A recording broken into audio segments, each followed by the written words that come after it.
I've been working in higher education for about 10 years, started off as an RD, then worked as an area coordinator, director of residence life, and now I guess they got the bougie title of associate dean of student engagement. And one of the big things about working in higher ed, especially as long as I have and working with students, is being able to give and receive feedback.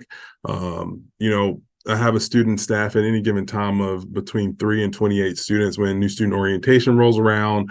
And giving feedback is something is massive for us, especially because one of the key features of giving feedback and being able to receive feedback, one is that feedback allows you to get better, right? The process of receiving feedback allows you to get better, and even the process of giving feedback allows a person to get better as well. The other thing is that when we talk about engaging in feedback is one of those things that's scary.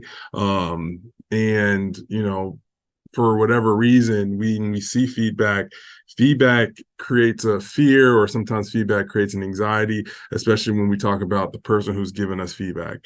But today, again, we're going to talk about the feedback loop. We're going to talk about what that means, especially because as you navigate your experience, some of you guys are sophomores, juniors, seniors, maybe some of you finessed a job and you're freshmen and you're working in student leadership. I congratulate you. You get paid as much as you can get paid throughout your time at your institution. But one of the best things that a young professional, one of the best skills that a young professional can have once they graduate is being able to take feedback. And so the big thing here is like, yes, I would love for you to be as great as you're in your role, in your student leadership role at your institution. But the big thing is being able to take feedback allows you to grow and develop exponentially in comparison to your peers, right? Because again, when we get young professionals that come in our institutions, or I'm a part of different board of directors outside of our institutions, and we go through these hiring processes, one of the big values that we have is leadership. Absolutely, it's leadership. And so you develop your leadership as much as you can. But another big one is like a person who's willing to take feedback, right? So when you leave your institution and you start these roles, at these jobs, some of you are going to be teachers, businesses, some of you are going to grad school. One of the big spaces is like, are you able to take feedback, and are you able to take feedback efficiently, right? Because there's going to be a learning curve, right? But if you're able to take feedback, that's essentially going to buck that learning curve a lot, and you're going to have a lot better time at that role. Once you graduate, but also you're going to be a person who's able to make adjustments, right? We talk about fixed mindset versus growth mindset. Being able to take feedback allows you to engage with that growth mindset, because like there are still places for you to grow. There are still places for you to develop, except for a fixed mindset. Hey, this isn't working out for me the first time, so this may not be something that I'm good at. And so as we engage in this session, again, a few key things I want to make sure that we know that we talk about. All right. As you are part of this session, I hope you're taking notes, right? If you're not taking notes, take a little bit of time to go grab a notebook or pen and paper. If you want to use your phone, or if you're using your computer, feel free to grab your computer. We'll have PowerPoint slides, but we can grab some of these notes. And I'm also willing to send this PowerPoint for you also. And so if you are a person who, if you're in a classroom and you need an accommodation in which like you need the PowerPoint slides printed out for you, I am more than willing to print out this PowerPoint slide. And so number one, the big thing is I want you to walk away being able to combat feedback fear, right? Feedback fear is one of the tough things when it comes to like accepting feedback. We think it's negative. We think it's a shot at ourselves that we're not good enough. We're going to combat a lot of that. We're going to see what some of that, the three categories of feedback fear are, and then we'll talk through, especially when we talk about our process, how do we combat feedback fear? The second thing is a process for accepting feedback, right?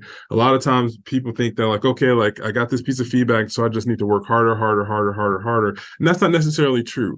Sometimes like if you get a piece of feedback and you work as hard as you can actually do the opposite. Instead of getting better, you can actually allow yourself to get worse. And we'll talk through that. Number three, we'll create a plan for using feedback to get better, right? And so again, we're in this session so that we can learn how can we improve, how can we make some mid-year adjustments, how come when you graduate, how can you be more efficient at becoming better at your role. Number four, how to give feedback. And so we'll spend probably a bit more time during our breakout session about how to give feedback. I know some of you, again, are student leaders. What are some of the proper ways that we can give feedback? What are some efficient ways that we can give feedback to the students that we're leading, to the teams that we're leading, but also how can I give feedback to my supervisor, right? I know some of you are here because your supervisor made you. I know some of you are here because you got a buck wild supervisor. It's okay. We'll talk about number four being how do we actually give feedback? But then number five is also a pedagogy of the feedback loop. And so now we're going to talk about the feedback loop. And then we want you to be able to walk away from this session and being able to teach other people how to engage in the feedback loop. And so, as I said, feedback fear. Why is feedback difficult? Feedback is difficult for a number of different reasons. And so, past negative experiences, general distrust of a system or the person giving the feedback, a fixed mindset, right? A lot of times it's super easy to blame other people and it's super easy to blame situations, right? You may go to an institution or you may have a supervisor and it's like, I just don't trust this person, right? You are probably in a role. I was like this as an RA. I love my job as an RA during undergrad, but I did not like my supervisor, right? My supervisor would ask me to do things. I would just look at him sideways. It was hard, but we made it, guys. We made it. And so just general distrust of the system or the person who's giving us feedback also makes it difficult. When we talk about fixed mindset, a lot of times that's about us, right? A lot of times we have to look internally in terms of people who just say it is what it is, right? And so you don't accept feedback because it just is that's part of a fixed mindset, right? You may see feedback as a sign of failure, and that's not necessarily true. Here at orientation, in Huntington University's orientation, we send 4 different levels of feedback for the exact same. We send parents feedback, we send students feedback, we send our new student mentors feedback, we send our faculty feedback, because we want at every edge to know, okay, like what are some things that aren't going as well as we want them to go? Or even like what are some things that are going well that we can just do better? Right? What are some spaces in which we look at our budget, we have to critique the way we're spending money, right? My lead staff who runs orientation, they pass off feedback all the time, and let me know.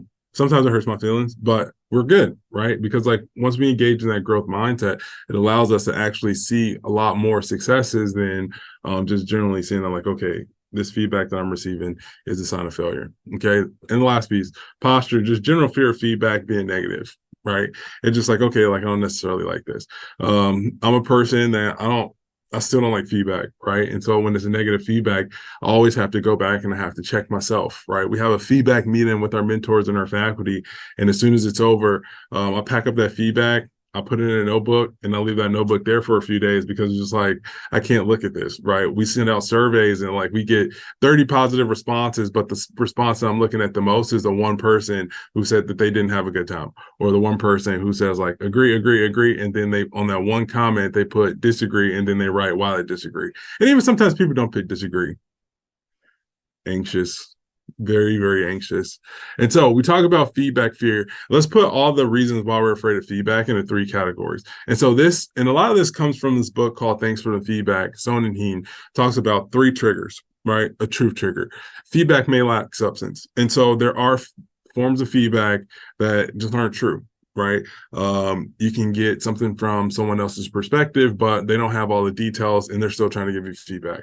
Then number 2 is relationship triggers. The person who's giving the feedback, right? This is another reason why we're afraid of feedback, is because like this person who's giving me feedback, they may be your supervisor, they may be something with high stakes, they may be someone who you have a negative relationship with, right?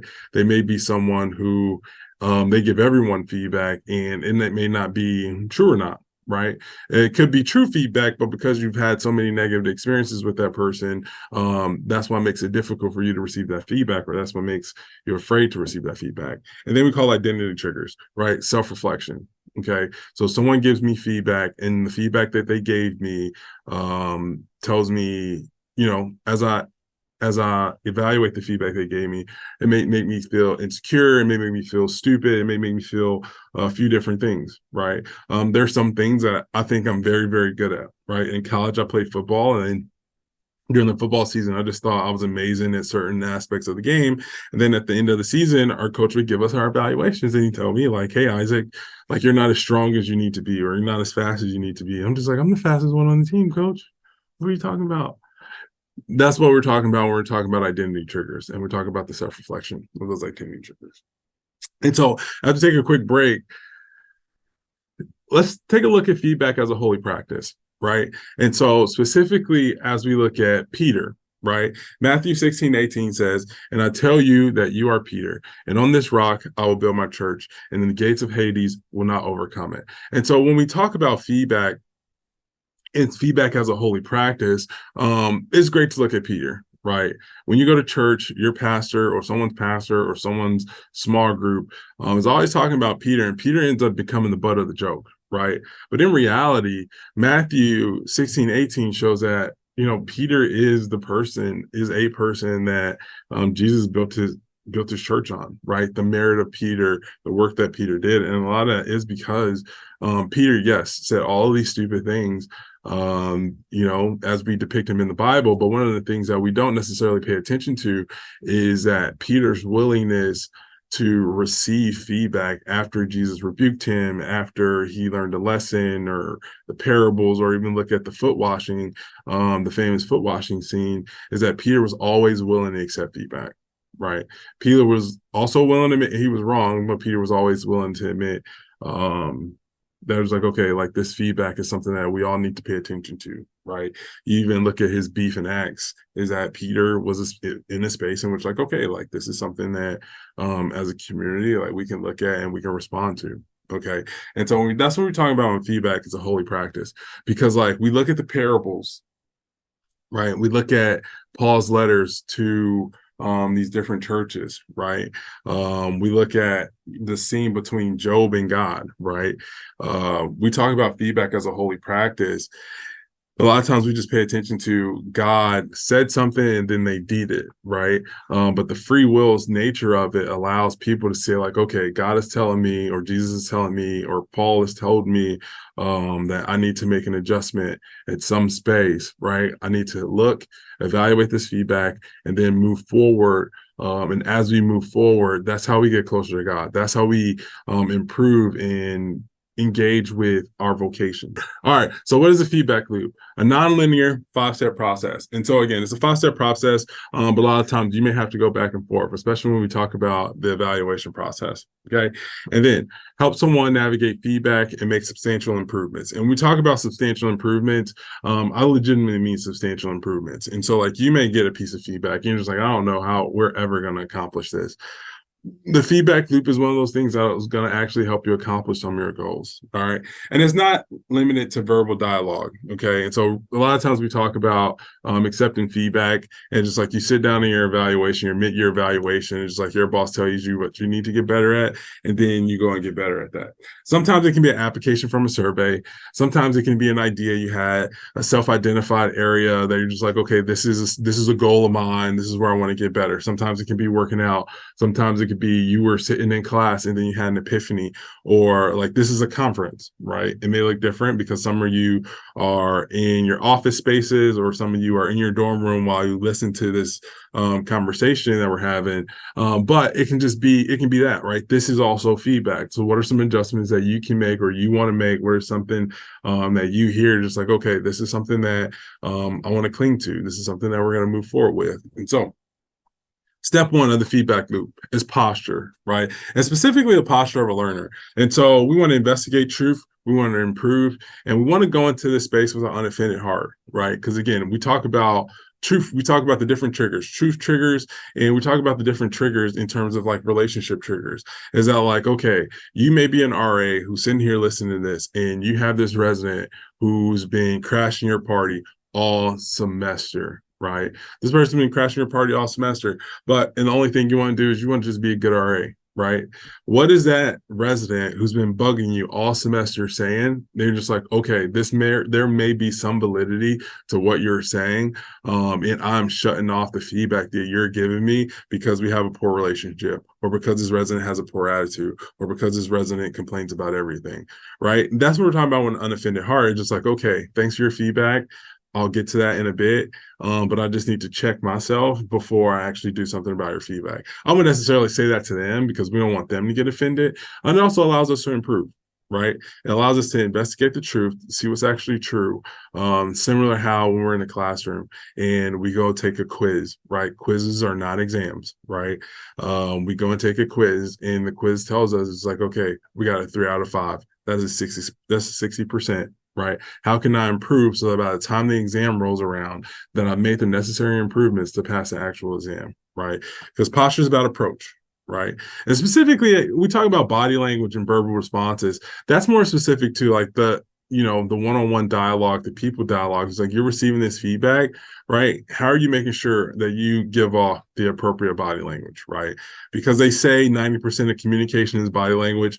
Low key, I do think it's fake, because like you can control your body language. And so how are you controlling your body language to show that you're actually engaged, and that you're actually in tune with what's saying? And then attitude, right? Are you displaying a proper attitude as you're actually engaging in this feedback? Right? You can be upset, right? You can totally be upset. You have full permission to be frustrated, right? But again, like, how are you engaging in that conversation? And what is your body language saying about that conversation? Step 2, interaction. Okay. An important note is that ultimately you should be the most invested in your growth and development. Okay. And so people will give you feedback, but you have to be completely engaged in, okay, I'm going to receive this feedback. I'm going to have the proper posture in receiving this feedback because I care about my own personal growth, right? That's a different attitude when we talk about those truth triggers, right? It's like, I don't know what's true. That's up for me to evaluate what's true. But as I engage in this interaction, right, I'm going to ask clarifying questions. I'm going to actually listen to you. And then I'll write down notes because, like, right now, I don't know if I'm in the best space to actually listen. And so I'm going to take down notes so that once I circle back with the feedback that you've given me, I can actually review what was actually said or what actually was not said. What are some things that I'm perceiving? What are some things that this other person is perceiving to be true or not true based off of their perspective? And step three, all right. Step three is always create a plan, right? It's super easy to go cold turkey, right? And so one of the things that I found out in 2020 that I was diabetic, right? And so when I was diabetic, I had to go see a dietitian, I had to go see a doctor, I had to see a few different people to make sure, like, how can we get my blood sugar under control? And as a consensus, every doctor, every dietitian, every person that I talked to said that do not go cold turkey, right? Because cold turkey is a temporary solution to long-term problems, right? And so that is some of the best advice that I've ever received, because it is important that when you receive feedback that you actually create a plan on how you're going to improve, right? I believe it was a global leadership summit this year, someone said get 1% better every day, right? 1% better every day, because in a year of 365 days, you can improve 365%, right? Most of us are on 15-week schedules when it comes to the classroom, and that's a total of 205 days. In 205 days, how are you going to make sure that you're going to get better, right? You can be 200% better than you were at the beginning of your year if you make incremental changes, right? It is about incremental changes over time, because that's what we're talking about when we talk about substantial, right? Cold turkey is like, all right, I'm going to get 75% better in one fell swoop. And then as you grow to get 75% better, it's just like, okay, I'm getting 1%. I'm decreasing 1%, 1%, 1%. I may get better 2%, but at that point, you've already lost 7%. And so, like, you started off at 75%, and now you're only 70% or 68% better at what you're trying to do. And so when I say create a plan, we want to talk about prioritizing the change based on importance, right? So sometimes timeline dictates importance, but it's like, let's prioritize changes that we want to make. Right. Let's prioritize changes that we want to make. The best example that I heard was there was a guy who he wanted to lose a bunch of weight. And so what he started to do was he would wake up at 6 a.m. every morning and he would go to the gym in 5 minutes, right? He's not going to lose a bunch of weight going to the gym for 5 minutes. It's just not going to happen. But the habit that he wanted to start creating was actually going to the gym, right? Because as he goes to the gym, he's there for 5 minutes. Okay, I might as well continue my workout. Right. I'm here for 5 minutes. I'm doing this for 5 minutes, but I've already created a routine of waking up at 6 a.m. every day and going to the gym. Right. Create an improvement plan with dates. Right. What are some things that you want to see? How do you want to see a lot of that improvement? What are some things that you want to accomplish? And when do you actually want to accomplish those things? Right. And so, again, we're in a school year. Okay.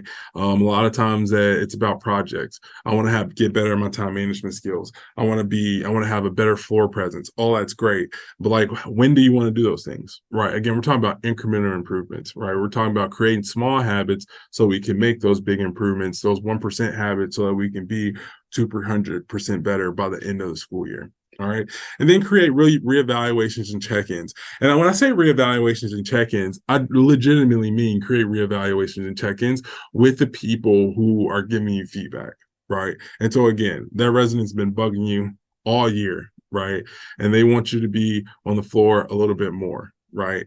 Your supervisor is just like, hey, we need you to be a little bit more present when it comes to our team meetings. You're just like, all right, we've created our plan, and include your supervisor in that plan. Right. we want to grow, we want to get better. And it's like, okay, like, have I grown in this area? Have I gotten better in this area? Right.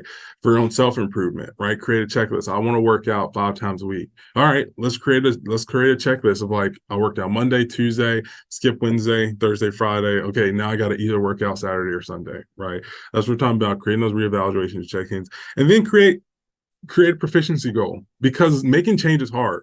Making change is absolutely difficult. And I want to affirm that making change is difficult. Okay. So when we get to our fourth step, practice, right?